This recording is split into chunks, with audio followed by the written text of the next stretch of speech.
ପ୍ରେଜ୍ ଦ ଲର୍ଡ। ନମସ୍କାର। ମୁଁ ଆଶା କରେ ଆପଣମାନେ ସମସ୍ତେ ଭଲରେ ଥିବେ। ଗତ ଦିନମାନଙ୍କରେ ଆମେ ଯେଉଁ ଭିଡ଼ିଓ କ୍ଲିପ୍ସ ଆରମ୍ଭ କରିଅଛୁ ତାହା ଆପଣଙ୍କୁ ଅତି ଆକୃଷ୍ଟ ଏବଂ ରୋମାଞ୍ଚକ ଲାଗୁଥିବ। ନିଶ୍ଚିତ ଭାବରେ ଆମେ ଆଜିର ଏହି ଶିକ୍ଷାକୁ ଆମେ ଆରମ୍ଭ କରିବା। ପେଣ୍ଟାଟ୍ୟୁକ୍ ଶବ୍ଦଟା ଶୁଣିକି ନିଶ୍ଚିତ ଭାବରେ ଆପଣଙ୍କୁ ଭାରି ଲାଗୁଥିବ। ଏହାର ଅର୍ଥ 5ଟି ପୁସ୍ତକକୁ ଦର୍ଶାଏ, କିନ୍ତୁ ଆଜି ଆମେ ଏହାର ଗଭୀରତାକୁ ବୁଝିବାକୁ ଚେଷ୍ଟା କରିବା ଆଉ ଦେଖିବା କେମିତି ଭାବରେ ଏହା ବାଇବେଲର ପ୍ରଥମ ପୁସ୍ତକ ଭାବରେ ଜଣାଯାଏ। ଜେନେସିସ୍ ବା ଆଦି ପୁସ୍ତକ ପାଇଁ ଏକ ମୂଳଦୁଆ ତିଆରି କରିଥାଏ। ତେବେ ଆସନ୍ତୁ ଏହାର ମର୍ମ ଭିତରକୁ ଯିବା। ସବୁଠୁ ଆଗ ଚାଲ ଏହି ଶବ୍ଦଟାକୁ ଟିକେ ସରଳ କରିଦେବା। ପେଣ୍ଟାଟ୍ୟୁକ୍ ଗୋଟିଏ ଗ୍ରୀକ୍ ଶବ୍ଦ ଓ ଏହାର ସିଧାସଳଖ ମାନେ ହେଉଛି 5ଟି ପୁସ୍ତକ। ଦେଖିଲେ ଏତେ ବି କିଛି ଜଟିଳ ନୁହେଁ। ଏଇଟା ବାଇବେଲର ପ୍ରଥମ 5ଟି ବହିକୁ ହିଁ ବୁଝାଏ। ତେବେ ସେହି 5ଟା ବହି କ'ଣ କ'ଣ ଆସୁ ଦେଖିବା। ସେଗୁଡ଼ିକ ହେଲା ଜେନେସିସ୍ ବା ଆଦି ପୁସ୍ତକ, ଯେଉଁଠି ସବୁ କିଛିର ଆରମ୍ଭ ବିଷୟରେ ଆମେ ଦେଖିଥାଉ। ତାପରେ ଆମେ ଦେଖିଥାଉ ଏକ୍ସୋଡସ୍ ବା ଯାତ୍ରା ପୁସ୍ତକ, ଯେଉଁଠାରେ ଇସ୍ରାଏଲ ଲୋକଙ୍କର ମୁକ୍ତିର କାହାଣୀ ଦେଖିବାକୁ ମିଳେ। ତାପରେ ଲେଭିଟିକସ୍, ଯାହା ଲେବୀୟ ପୁସ୍ତକ ବୋଲି ଜଣାଯାଏ, ଯାହା ଈଶ୍ୱରଙ୍କର ଆରାଧନା, ଭକ୍ତି ଓ ପବିତ୍ରତା ବିଷୟରେ କହିଥାଏ। ନମ୍ବର୍ସ ବା ଗଣନା ପୁସ୍ତକକୁ ଯଦି ଅତିକ୍ରମ କରିବା, ଯେଉଁଥିରେ ମରୁଭୂମିର 40 ବର୍ଷର ଯାତ୍ରା ବିଷୟରେ ଆମେ ଉଲ୍ଲେଖ ହେବାର ଦେଖୁଛୁ।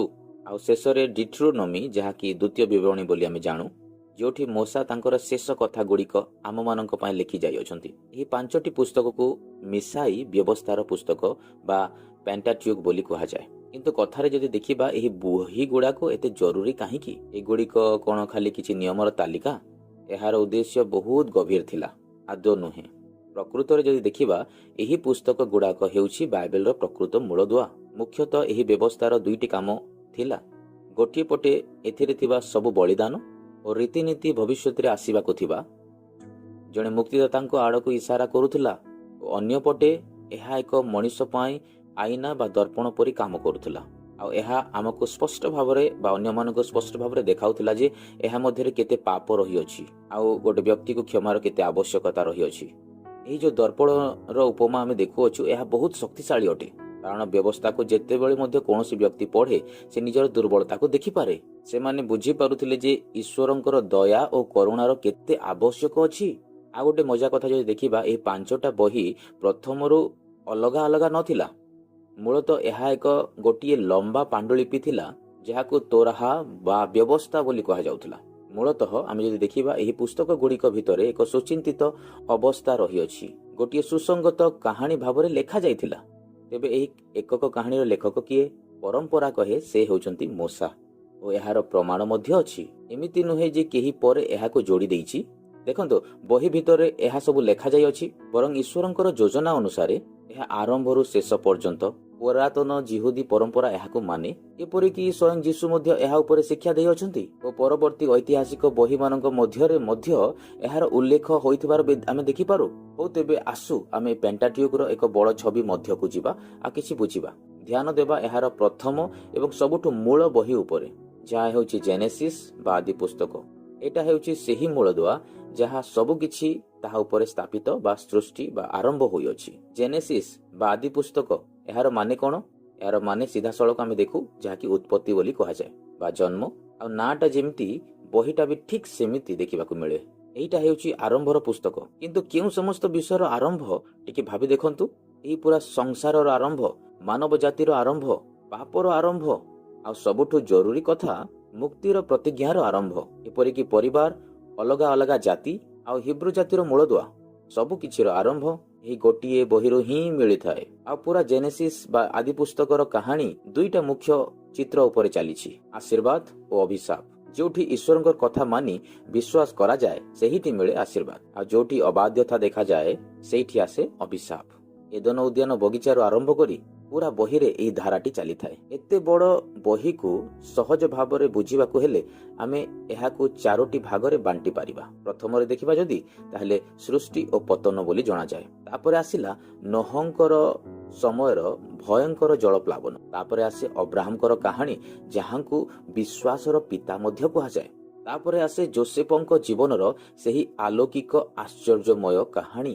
କିନ୍ତୁ ଜେନେସିସ୍ ବା ଆଦି ପୁସ୍ତକ କେବଳ ପୁରୁଣା ଇତିହାସ କହେ ନାହିଁ। ଏହା ଭିତରେ ବହୁତ ଗଭୀରତାର କଥା ଲୁଚି ରହିଅଛି। ଏହାର ଅନେକ ଚରିତ୍ର ଓ ଘଟଣା ଭବିଷ୍ୟତ ଆଡ଼କୁ ସଂକେତ ଦେଇଥାଏ। ବିଶେଷ ଭାବରେ ଆସିବାକୁ ଥିବା ମୁକ୍ତିଦାତାଙ୍କ ବିଷୟରେ। ଏହାକୁ ବୁଝିବା ପାଇଁ ଗୋଟିଏ ଶବ୍ଦ ଅଛି, ଟାଇପ୍। ଏହାକୁ ଆମେ ଗୋଟିଏ ଛାଇ ବା ଫିଲ୍ମର ଗୋଟିଏ ଟ୍ରେଲର ବୋଲି ଭାବିପାରିବା। ମାନେ ପୁରୁଣା ନିୟମରେ ଗୋଟିଏ ଛାଇ ଦେଖାଯାଏ ଆଉ ତାର ପ୍ରକୃତ ରୂପ ବା ବାସ୍ତବତା ନୂତନ ନିୟମରେ ଖ୍ରୀଷ୍ଟଙ୍କ ଠାରେ ପୁରା ହୁଏ। ଏହାର ସବୁଠୁ ବଡ଼ ଓ ସ୍ପଷ୍ଟ ଉଦାହରଣ ହେଉଛି ଯୋସେଫଙ୍କ କାହାଣୀ। ଟିକେ ଯଦି ଦେଖିବା ଏହି ସମାନତାକୁ, ଯୋସେଫକୁ ତାଙ୍କ ବାପା ବହୁତ ଭଲ ପାଉଥିଲେ, ଠିକ୍ ଯେପରି ପରମେଶ୍ୱର ଯୀଶୁଙ୍କୁ ଭଲ ପାଉଥିଲେ। ଯୋସେଫକୁ ତାଙ୍କର ନିଜ ଭାଇମାନେ ପ୍ରତ୍ୟାଖ୍ୟାନ କଲେ ଆଉ ଯୀଶୁଙ୍କୁ ନିଜ ଲୋକମାନେ ପ୍ରତ୍ୟାଖ୍ୟାନ କଲେ, କିନ୍ତୁ ଶେଷରେ ଯୋସେଫ ହିଁ ସେହି ଭାଇମାନଙ୍କର ଉଦ୍ଧାରର କାରଣ ହେଲେ। ଠିକ୍ ସେହିପରି ଖ୍ରୀଷ୍ଟ ମଧ୍ୟ ଆମ ସମସ୍ତଙ୍କର ଉଦ୍ଧାରର କାରଣ ହେଲେ। ଆଉ ଏହି ଧାରା କେବଳ ଯୋସେଫଙ୍କ କାହାଣୀରେ ସୀମିତ ନୁହେଁ। ଏଦନ ଉଦ୍ୟାନ ବଗିଚାରେ ଦିଆଯାଇଥିବା ନାରୀର ବଂଶର ପ୍ରତିଜ୍ଞା ଅନୁସାରେ ସେ ସମସ୍ତ ବିଷୟ ଆରମ୍ଭ କରି ସେଥଙ୍କ ବଂଶ, ଅବ୍ରାହମଙ୍କ ପରିବାର ଓ ଜିହୁଦାଙ୍କ ଗୋଷ୍ଠୀ ପର୍ଯ୍ୟନ୍ତ ଏହି ମସିହା ସମ୍ବନ୍ଧୀୟ ସୂତ୍ର ପୁରା ବହିରେ ବୁଣା ହୋଇ ରହିଅଛି। ଏହା ଜଣାଏ ଆଉ ଦେଖାଏ ଯେ ମୁକ୍ତିର ଘଟଣା କୌଣସି ଆକସ୍ମିକ ଯୋଜନା ନଥିଲା, ବରଂ ଇତିହାସର ଆରମ୍ଭରୁ ହିଁ ଈଶ୍ୱରଙ୍କର ମୂଳ ଲକ୍ଷ୍ୟ ଏବଂ ଯୋଜନା ଥିଲା। ଆଉ ଶେଷରେ ଏହି ପୁସ୍ତକର ଆରମ୍ଭ ଓ ଶେଷ ବହୁତ କିଛି କହିଯାଏ। ଜେନେସିସ୍ ଆରମ୍ଭ ହୁଏ ମହାନ ଶବ୍ଦ ଈଶ୍ୱରଙ୍କ ସହିତ, ଯେତେବେଳେ ସେ ସବୁ କିଛି ସୃଷ୍ଟି କରନ୍ତି, କିନ୍ତୁ ଏହା ଶେଷ ହୁଏ ଏକ କଫିନ୍ ଭିତରେ। ଯେତେବେଳେ ଯୋସେଫଙ୍କର ମୃତ୍ୟୁ ହୁଏ, ତେବେ ଏଇଠି ଗୋଟେ ବଡ଼ ପ୍ରଶ୍ନ ଆସୁଅଛି, ଆଶୀର୍ବାଦ ଓ ଅଭିଶାପ, ଜୀବନ ଆଉ ମୃତ୍ୟୁ, ଏମିତି ଏକ ମୂଳଦୁଆ ଉପରେ କିପରି ଭାବରେ ଏକ ମୁକ୍ତିର କାହାଣୀ ଗଢ଼ି ଉଠିଲା, ଯାହା ବାକି ବାଇବେଲରେ ଆସିବାକୁ ଯାଉଅଛି। ଏହା ହିଁ ପେଣ୍ଟାଟ୍ୟୁକ୍ ବା ଜେନେସିସ୍ର ପ୍ରକୃତ ଉଦ୍ଦେଶ୍ୟ, ଯାହା ଆଗାମୀ ଆସୁଥିବା କାହାଣୀ ପାଇଁ ମଞ୍ଚ ପ୍ରସ୍ତୁତ କରେ।